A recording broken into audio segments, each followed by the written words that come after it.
cuando uno va a compartir la palabra del Señor, le pasa cuando uno estaba de novio, que se iba a encontrar con el novio y le daba a uno como maripositas en el estómago.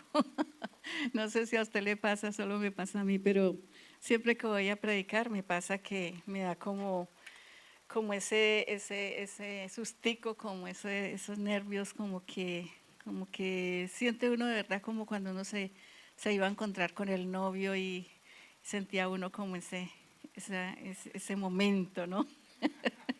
Tan especial. Bueno, no sé si ya mi hermana Angélica puede colocar la primera imagen. Ok. Bueno, en esta noche vamos a estar hablando acerca de la conversión de Saulo, uno de los hombres más relevantes, nombres relevantes en la Biblia. Este apóstol Pablo nos da una enseñanza tremenda.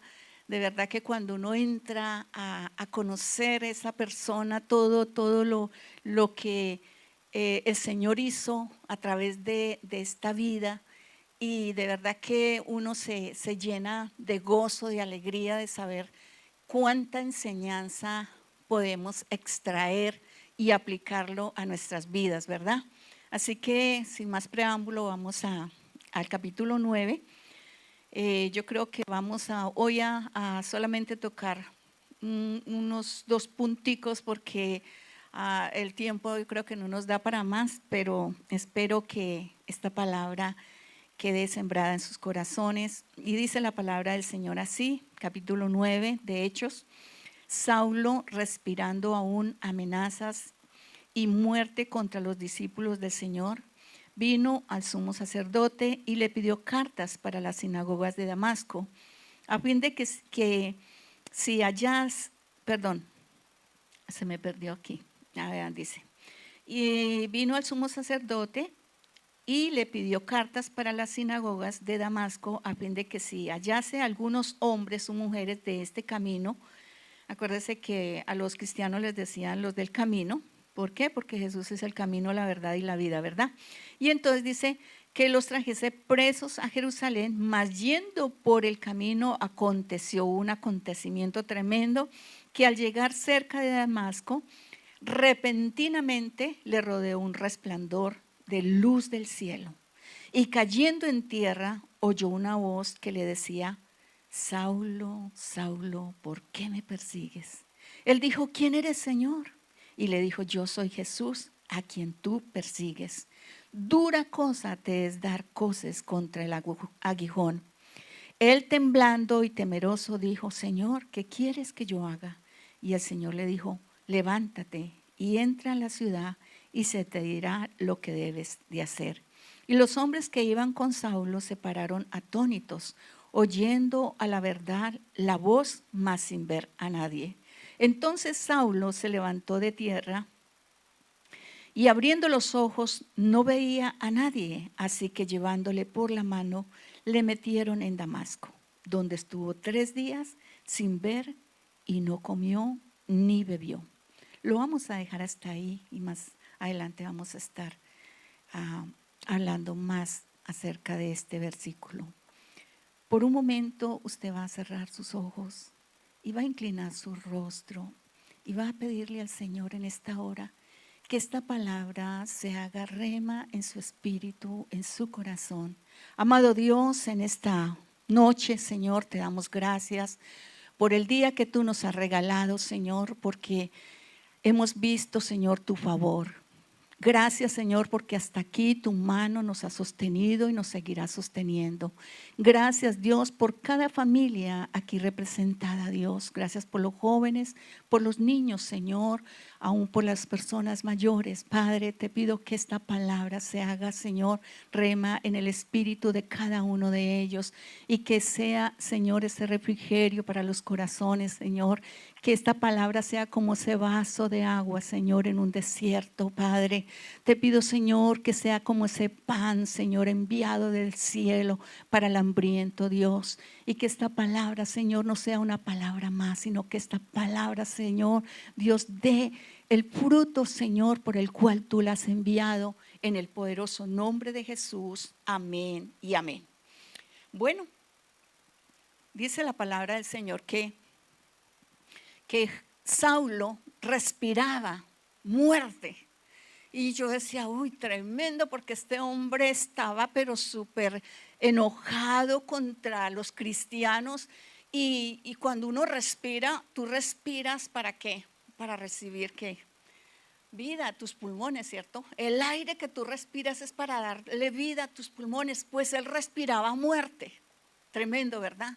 Él respiraba muerte porque él estaba, este hombre tan agresivo, este hombre lleno de odio, lleno de rabia contra los cristianos. Y uno dice, pero ¿por qué? ¿Qué le hizo tanto Jesús para que él estuviera así tan enojado, ¿cierto? Tan enojado.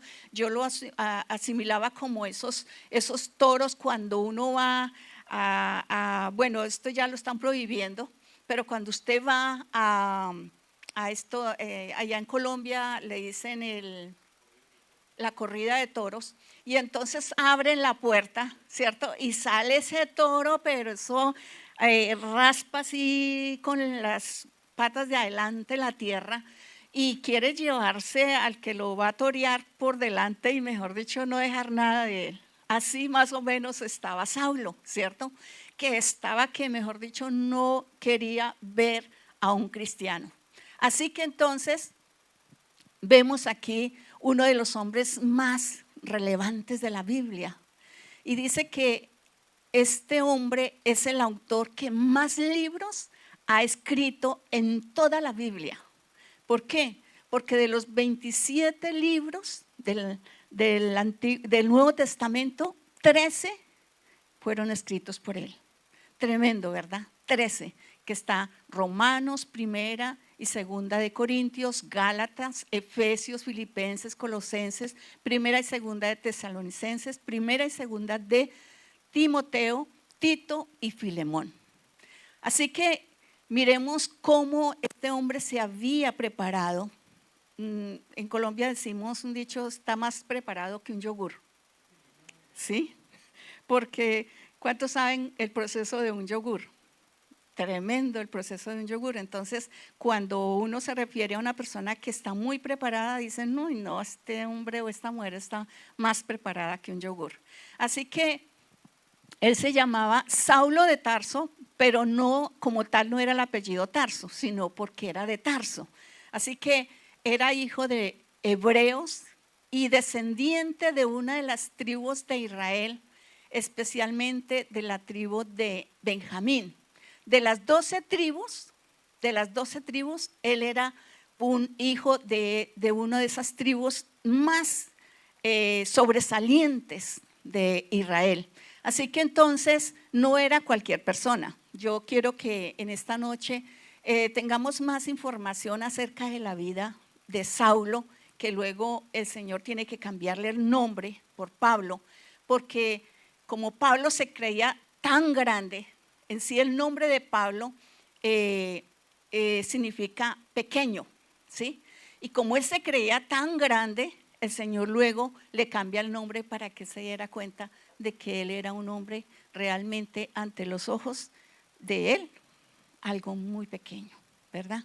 Entonces dice que era uno de las tribus más relevantes, era Pablo, el apóstol Pablo, después de la conversión, y dice que él probablemente nació en el año 5 después de Cristo.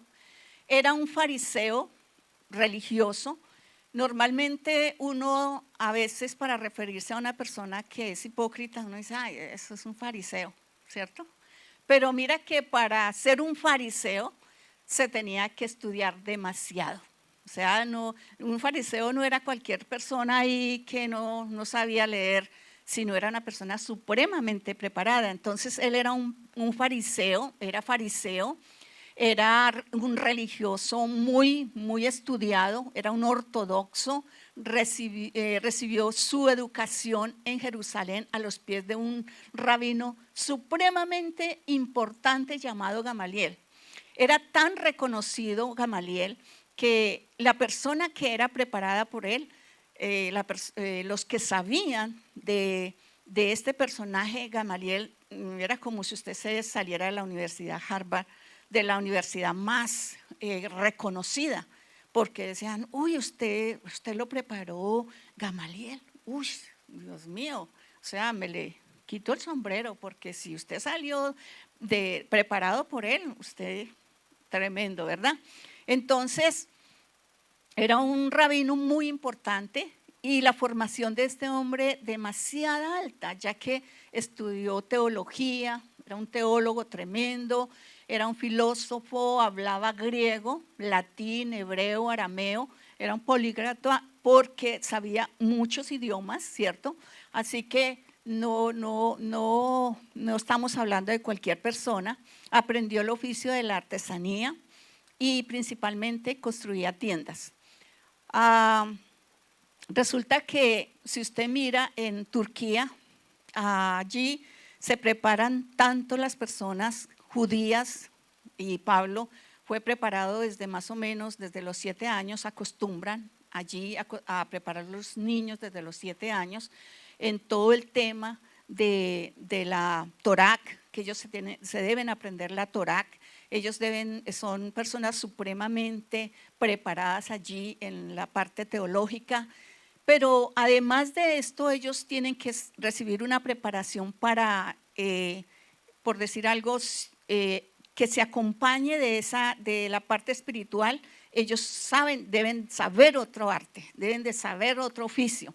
Y Pablo, el apóstol Pablo, usted mira que con la parejita que él se la pasaba, se me fue el nombre en ese momento, ellos tenían como una sociedad para hacer estas tiendas. En estas tiendas, ¿qué hacían ellos? Vender telas, unas telas supremamente finas. Si usted mira en Turquía, todavía usted mira que son, digamos, una economía muy fuerte en telas, y no cualquier telas. Allí las telas que ellos hacen son muy finas, son telas demasiado finas y unas pieles muy especiales. Ellos trabajan lo que es todo lo que es la tela y las pieles, se dedican a hacer esto. Así que el apóstol Pablo se dedicaba a esto de las tiendas. Era un hombre que también tenía su propia economía, ¿verdad? Se buscaba, como dicen, no era digamos, un mantenido, como dicen uno por ahí, sino él sabía defenderse. Él se llamaba Saulo de Tarso porque había nacido allí, y dice que la formación de este hombre, pues obvio, con toda su cultura, aprendió a hacer todo esto de artesanía y principalmente construía estas tiendas. Seguimos adelante. Entonces dice que él empieza a hacer su primera aparición en el capítulo 7 con la muerte de Esteban, viendo cómo habían apedreado o estaban apedreando a Esteban ante los ojos, y él consintió. Dice que él consintió esto, a él no le pareció pues nada extraño, así que él miraba cómo estaban apedreando a Esteban, un servidor de allí, de los cristianos, de este grupo cristiano. Y ahí comenzó la persecución de Pablo a los cristianos, donde allí se afirmó más él en como ese odio, esa rabia que él sentía. Dice, mira, a partir de este momento yo voy a pedir cartas para que no quede ni un cristiano vivo. Así que él se fue hacia los grandes a pedir estas cartas, este consentimiento, para él poder hacer esta persecución más acérrima, más, como le decimos nosotros, más encarnizado hacia el pueblo cristiano. A veces nosotros, iglesia, cuando nosotros conocemos del Señor, pasa, yo no sé si le pasó a usted, pero pasa que cuando uno conoce del Señor, siempre vienen personas a tender a hacer como una especie de una persecución contra nuestras vidas, ¿verdad? Uno tiene como un círculo social ¿cierto? Antes de conocer de Cristo uno tiene su círculo social, pero cuando uno les dice que se volvió cristiano, yo no sé si a ustedes les pasó en algún momento, a nosotros sí. Nosotros teníamos nuestro círculo social donde nos reuníamos a hacer nuestros asados, donde había cerveza, donde había aguardientico, donde había pues la música, el baile y toda esta cuestión, y eso entusiasmaba a la familia y eso, mejor dicho, no se perdía en una reunión que nosotros hacíamos. Allí estaban, pero mejor dicho, a primera hora, porque decían, uy, esas reuniones que hace Humberto de Oliva son muy chéveres, son, mire, entonces allí estaban, pero cuando nosotros les dimos a ellos la noticia de que nos habíamos convertido al Señor, resulta que ya a ellos no les gustó y entonces ya empezamos a ser unas personas aburridas, unas personas que ya no querían ellos visitarnos. ¿Sí? Ay no, esos se volvieron evangélicos, allá les lavaron el cerebro, qué pereza, eso ya ellos no toman, ya no bailan, no, eso qué pereza, ya ellos se volvieron ya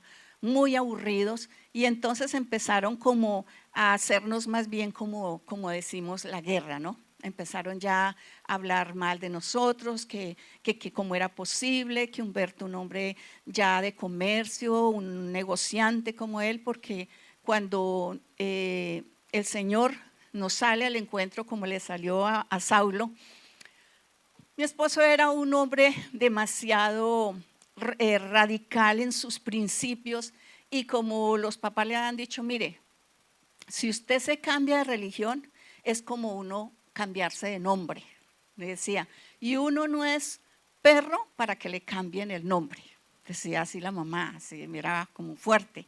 Entonces, ¿cómo es que ustedes se van a cambiar de religión? Uno tiene que morir con la religión con la que uno le enseñaron sus padres. Así que él era de que pensábamos que todos los cristianos eran lo mismo y los confundíamos con los testigos de Jehová. Y los testigos de Jehová, ellos todos los sábados empezaban a golpear en las puertas y yo decía, oiga, ¿y estas señoras a tan temprana mañana, será que no tienen oficio? Normalmente uno está muy ocupado y estas señoras a esta hora ya están golpeando las puertas y andando todo el día por ahí por las calles. Ay no, qué aburrido, o sea, para mí eso no me cabía en la mente algún día yo pertenecer a ese grupo, ¿sí? Y menos ponerme la falda hasta el tobillo y dejarme crecer el pelo hasta por acá. Entonces yo decía, no, conmigo no va ese asunto, ¿verdad? Porque pues yo no diferenciaba entre una religión y otra, sino yo pensaba que si no era católico eran evangélicos. Yo metía todas esas en un solo costal. Así que entonces empezaron ya a cuestionarnos, a hablar mal de nosotros, porque nosotros teníamos nuestra empresa, nosotros teníamos una empresa de confección de cuero y éramos muy reconocidos en el comercio. Así que nuestra empresa ya era una empresa muy grande, teníamos más o menos entre 60 y 80 empleados y nuestras chamarras eran muy reconocidas. Eran demasiado reconocidas en el comercio porque él le puso a la marquilla Dios te bendiga. Entonces ya las chaquetas, nosotros le decimos en Colombia chaquetas, eran muy reconocidas por el Dios te bendiga. Entonces ya los clientes no pedían las chamarras como tal, sino decían, deme de las chaquetas Dios te bendiga. Entonces, cuando se acababan las chaquetas de Dios te bendiga, entonces les tocaba llevar de otras. Pero nosotros llegábamos con el montón de chaquetas y ahí mismo sacaban las de las otras marcas, las colocaban y yo quiero de las de Dios te bendiga. Entonces, era tanto como la fe que le ponía la gente a estas chamarras, que un día un señor dice que compró una chaqueta de nuestra marca y que lo iban a atracar y le dispararon, ¿sí? Le dispararon y la bala le cayó en el slider de la chaqueta, como era un slider así bien grueso, entonces le pegó en todo el slider y la bala no traspasó a su corazón. que si la bala hubiera traspasado, pues obvio, lo hubiera matado. Entonces él decía, a mí esa chaqueta me salvó la vida, ¿sí? Pero no fue la chaqueta, no fue la chamarra, fue el Señor que lo guardó, ¿verdad? Pero le agarró la fe, así que él se volvió pues un cliente número uno de nuestras chaquetas, de nuestras chamarras. Así que éramos tan reconocidos en el medio del comercio por la confección, de que no había una chaqueta que no tuviera confecueros y gamuzas. Todas las chaquetas que usted necesitaba la tenía la empresa Confecueros y Gamuzas. En diciembre iban los clientes a nuestra empresa con los fajos de billetes, así, por decir algo, $1,000 o $2,000, así, don Humberto, por favor, véndame sus chaquetas. Y él le decía, no puedo porque yo no puedo dejar a mis clientes que he tenido todo el año, dejarlos sin mercancía para esta temporada. Para esta temporada, hermanos, nuestras manos eran insuficientes para nosotros atender toda nuestra clientela. Teníamos tanta clientela, hermanos, que nosotros ya no sabíamos qué hacer, cómo mantener la producción para esto. Así que el Señor sale a nuestro encuentro, para resumir un poquito y poder avanzar en la vida de Pablo, en la conversión de nosotros en lo personal. Empieza el Señor a hacernos el llamado, ¿sí? Empieza el Señor a golpear nuestra puerta y nosotros decíamos, no, pero es que nosotros no queremos ser pastores, o sea, para eso hay muchos hermanos. Yo veo que hay muchos hermanos que se la pasan allá en la iglesia y que leen la Biblia y nosotros somos de comercio, la iglesia necesita gente como nosotros, empresarios que den para la obra. El pastor decía, cada mes es un desafío y nosotros sabemos que es eso. De cada mes era un desafío para el pastor recoger la renta. Y entonces cuando empezamos nosotros a congregarnos, el pastor ve en nosotros, pues obvio, un empresario dentro de su congregación, una bendición, y nos pone como tesoreros. Y claro, hermanos, pues por supuesto nosotros veíamos que el presupuesto de la iglesia era muy mínimo. Entonces mi esposo pues sacaba su chequera y giraba el cheque por lo que hiciera falta.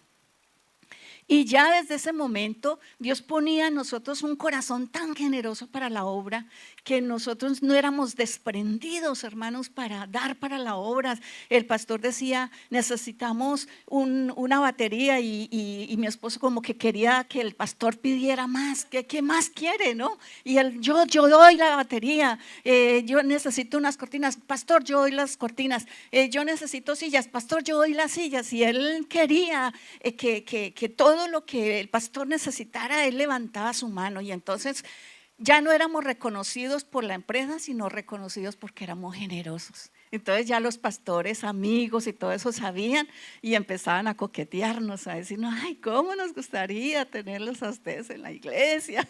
Y nosotros ya sabíamos, y decían, no, estamos bien aquí, estamos bien. Y entonces el Señor empieza a llamarnos, siempre a llamarnos, de donde estuviéramos nos llamaba. Allá el hermano que está allá, y ella, su esposa, sí, vengan para acá.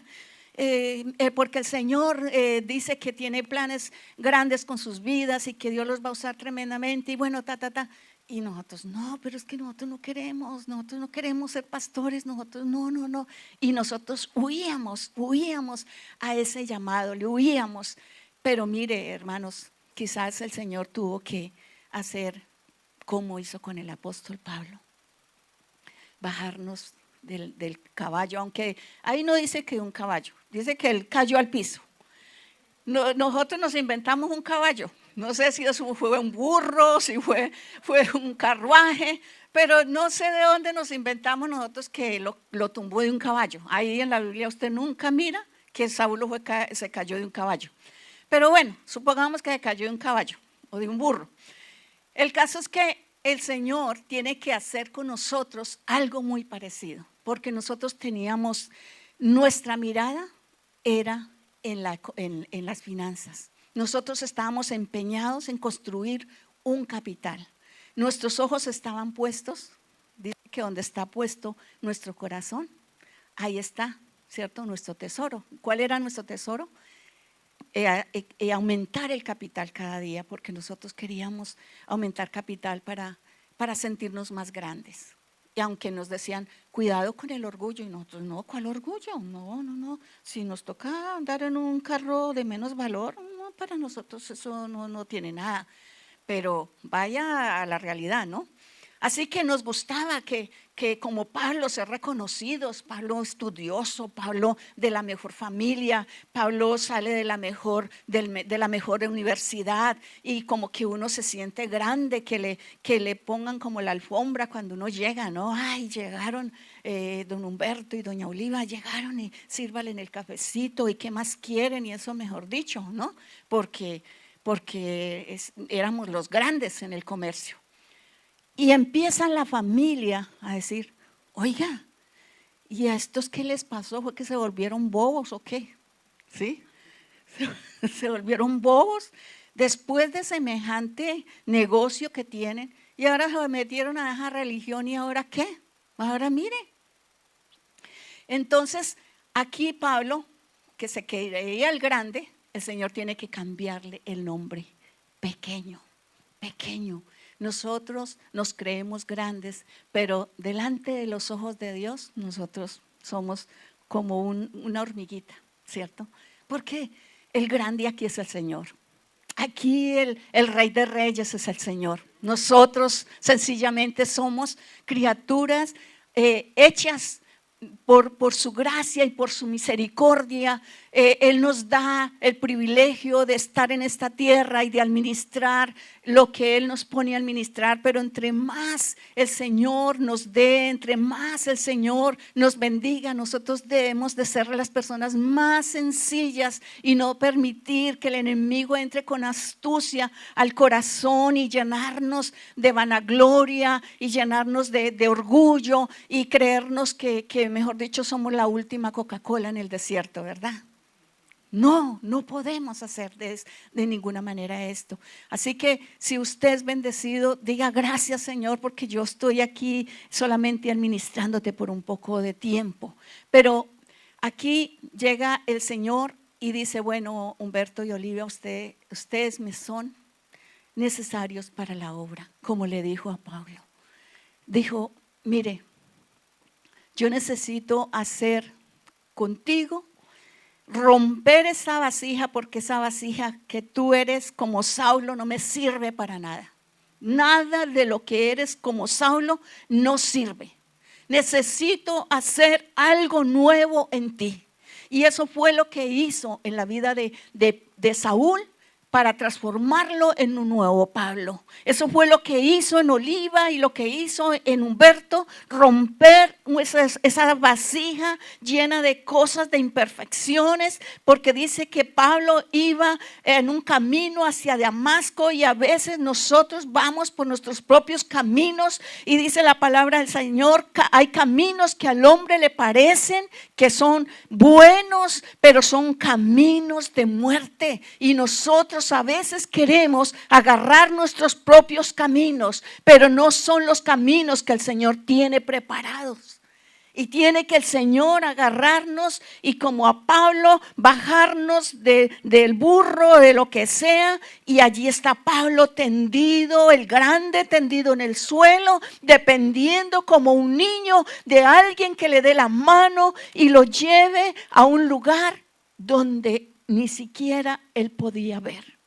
Yo no sé si usted en algún momento ha mirado el sol y usted queda como encandelillado por un momento, y usted abre sus ojos y usted no puede ver nada, usted solamente ve oscuro, ve unas chispas, porque usted queda así.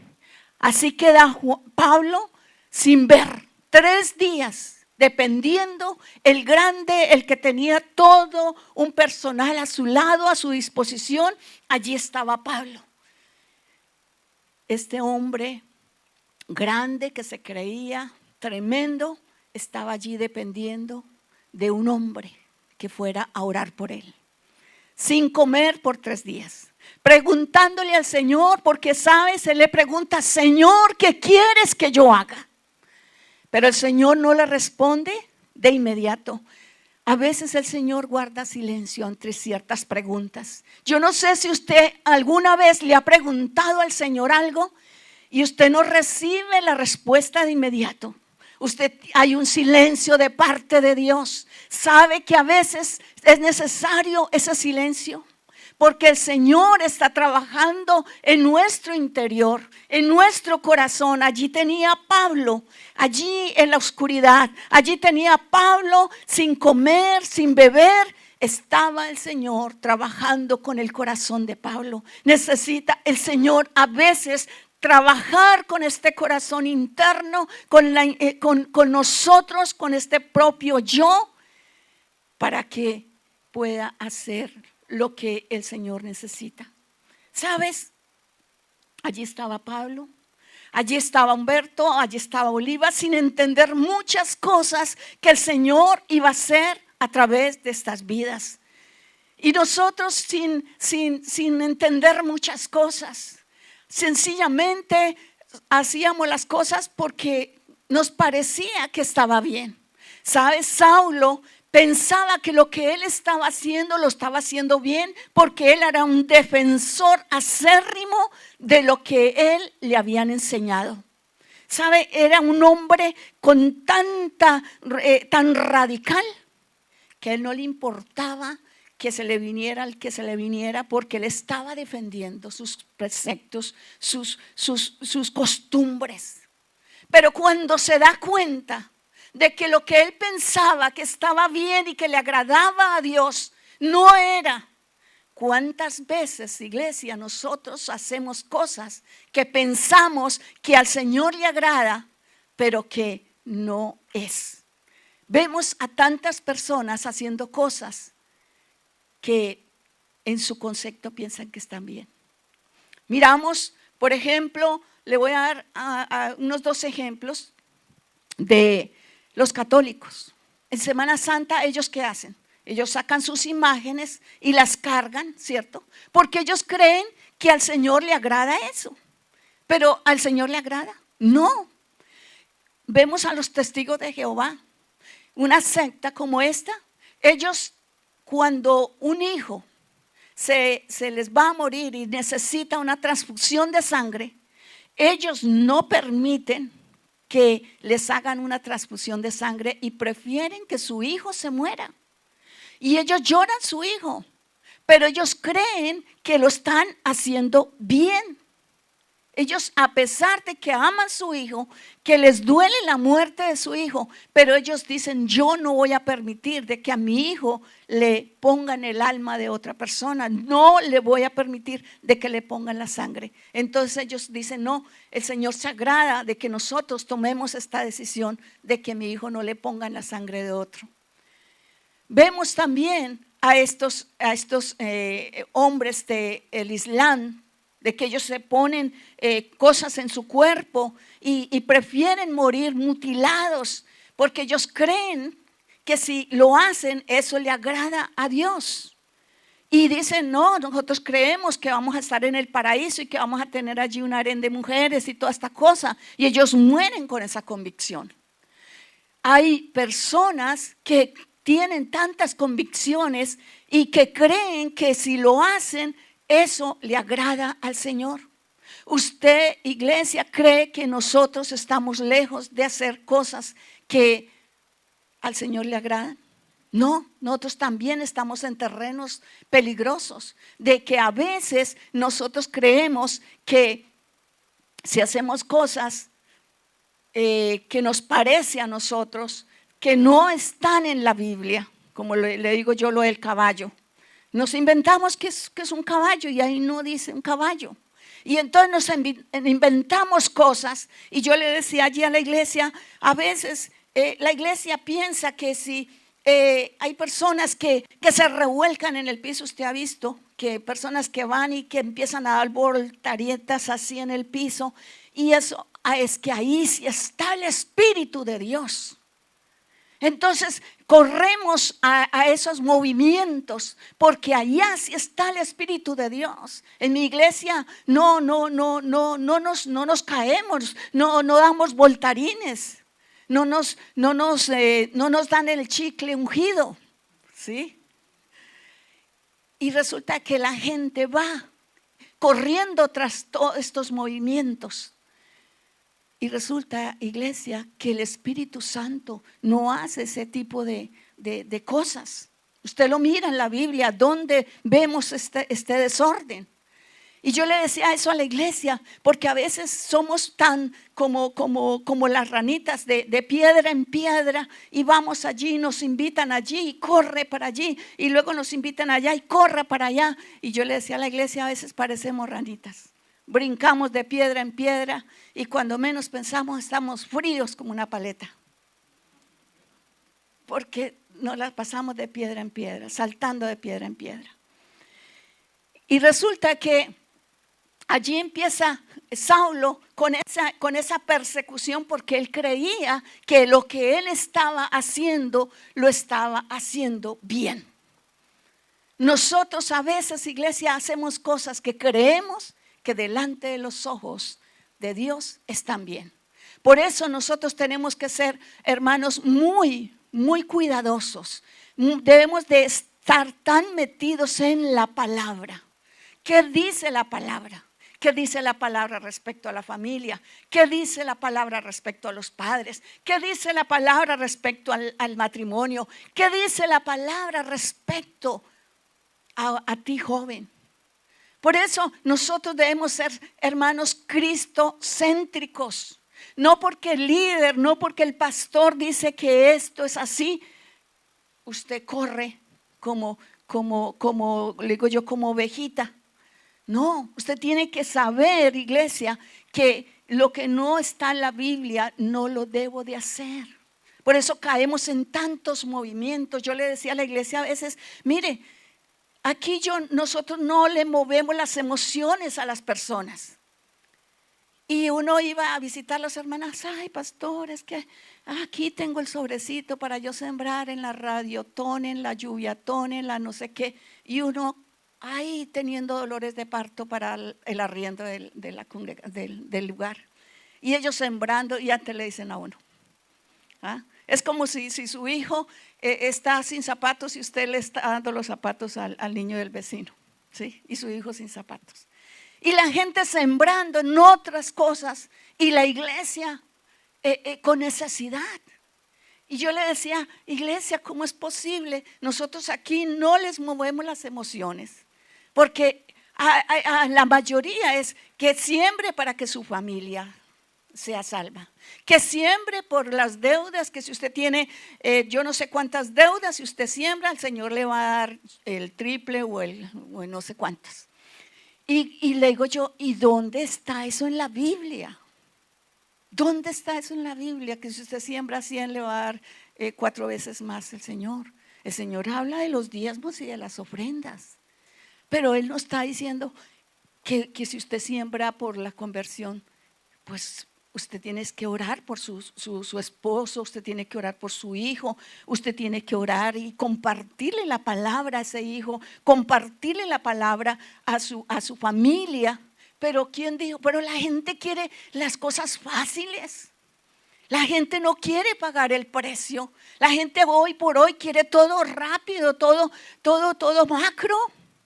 No queremos pagar el precio de arrodillarnos y orar por esas familias, así como Pablo, un hombre tan duro y que ante los ojos humanos diría, ¿cuándo se va a convertir ese hombre? Porque nosotros a veces le ponemos como que barreras a la conversión de ciertas personas. Uno dice, no, pero es que ese hombre más duro que carne y cabeza. Ese hombre, ¿qué se va a convertir si ese es el mismo demonio? Entonces, pero es que ante la presencia de Dios, ¿quién se puede resistir? Jeremías dijo, me sedujiste, Señor, me sedujiste, y si fui seducido, fuiste más fuerte que yo y me venciste. ¿quién se puede resistir a la presencia de Dios? Iglesia, no hay para el Señor nada imposible. Lo que el Señor hizo a través de la vida de Pablo, un hombre tan preparado, un hombre tan poderoso, porque yo creo que después de Jesús, este hombre muy supremamente preparadísimo, y el Señor lo tiene que doblegar, y el Señor tiene que tratar con ese corazón de él, porque le era necesario, porque él iba a ir nada más ni nada menos que aquella gente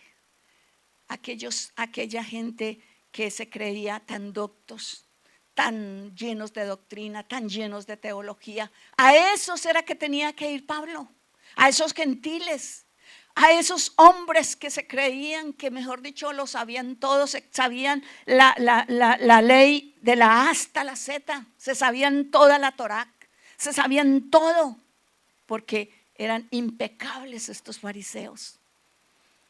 Pero a ellos era que el apóstol Pablo iba a ir. Por eso el Señor lo preparó desde antes. ¿Sabes? Nosotros no elegimos a Dios. Nosotros somos elegidos por Él. Por eso, si usted está aquí en esta noche, iglesia, usted fue escogido entre miles, entre millares, usted fue escogido. Y yo digo una de las cosas, hermanos, que cuando Dios puso sus ojos en usted y puso sus ojos en mí, es porque Él vio, Él cree en nosotros. Y si Él nos escogió, nos seleccionó, iglesia, es porque nosotros somos lo mejor de Él aquí en la tierra.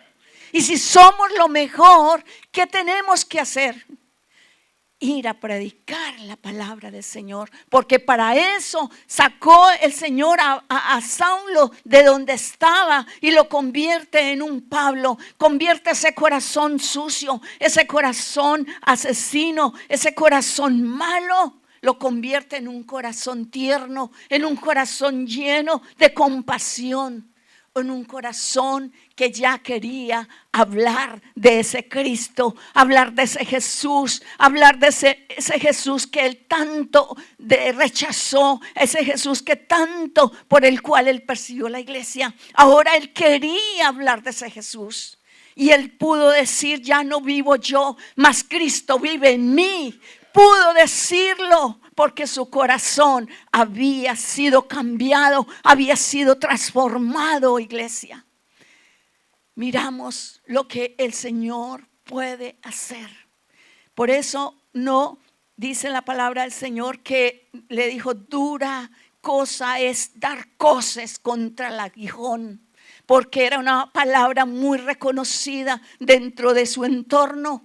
Porque cuando los bueyes van a arar, lo ponen al lado de un buey joven, pero cuando estos bueyes empiezan a ser rebeldes, empiezan a patear, entonces ellos tienen como un aguijón, y cuando ellos empiezan a lanzar patadas, ellos se chuzan con ese aguijón y lo que hacen es lastimarse. Pero ellos, en lugar de detenerse, siguen dando sus patadas y siguen lastimándose. Y el Señor dice, mire Saulo, si tú sigues resistiéndote a mí, lo único que haces es lastimarte, hacerte daño. Cuando nosotros nos resistimos a la presencia de Dios, al propósito que Dios tiene con nuestras vidas, lo único que hacemos es hacernos daño. Lo único que hacemos es agarrar por caminos equivocados. Qué importante, iglesia, es que nosotros hagamos la labor que hizo Pablo después de que el Señor se le apareció. Empezó a ir a aquellos donde fueron perseguidos, que no le creían a Pablo. ¿Cómo es posible si tú eras el que nos perseguías? Ahora te las vas a venir a dar de bueno. Nos pasó a nosotros cuando nos convertimos. Ay, ahora usted que se la pasaba tomando. Ay, usted que era el mujeriego. Ay, usted que era el borracho. Ay, usted que era esto, usted que era lo otro. Ahora usted me va a venir a hablar. Ay, ¿cierto? A Pablo no le creían porque él era el perseguidor y ahora tenía que ser perseguido. Pero nosotros, iglesia, el mensaje de esta noche es que nosotros tenemos que aprender de esta lección que recibió Pablo o Saúl y luego se convierte en el gran apóstol Pablo. Ya para terminar, hermana, la siguiente. Y dice que se dirigía a la ciudad de Damasco con la intención de buscar un sacerdote que le autorizara a continuar con la persecución de los cristianos en Damasco. Nunca se imaginó que iba a tener un encuentro con Jesús. Lo que más alimentaba el odio en Saulo era escuchar que Jesús había dicho que era Dios. Tremendo, ¿verdad? Tremendo, esto le retumbaba los oídos a Pablo. Era como él prefería, iglesia, prefería que le dijeran algo de su mamá. Usted sabe que la peor palabra para un judío era que le dijeran perro. Y él prefería que le dijeran en término femenino a la mamá esa palabra. La soportaba más que escuchar que Jesús era el Señor. Y luego tuvo que decir, ya no vivo yo, mas Cristo vive en mí. Coloquémonos de pie, mis amados hermanos, y dejemos el resto para la próxima clase, para la próxima enseñanza. Vamos a darle gracias al Señor y levanta por un momento sus manos. Dígale, Señor, gracias porque como a Saulo, tú también tuviste, Señor, que sacarme de ese camino por donde yo andaba. Gracias, porque ahora estoy por un nuevo camino, Señor. Gracias, Señor, porque mis caminos eran caminos torcidos.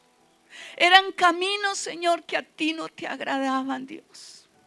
Pero gracias, Señor, porque hoy estoy por el camino correcto. Por ese camino, Señor, que tú tenías para mí, Señor, porque tú eres experto, Señor, en enderezar lo torcido, Dios.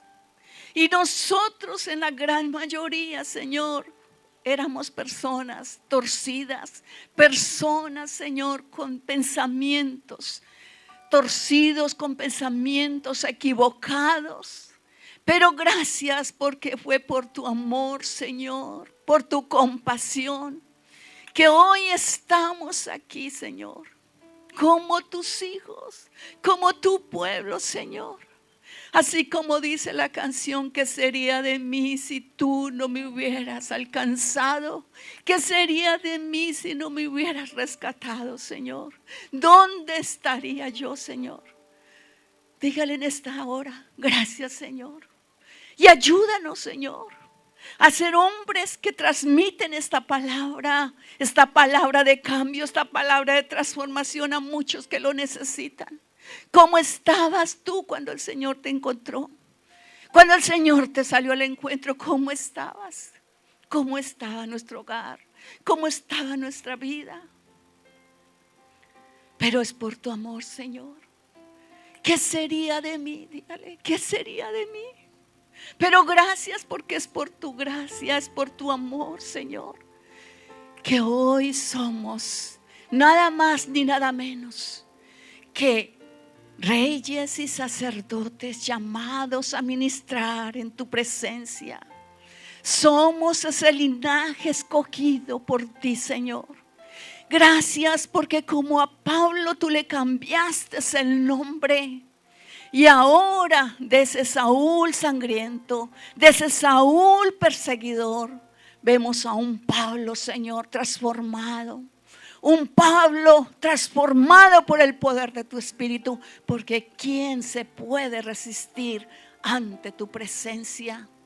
Gracias, Señor, porque tú nos has escogido entre millares.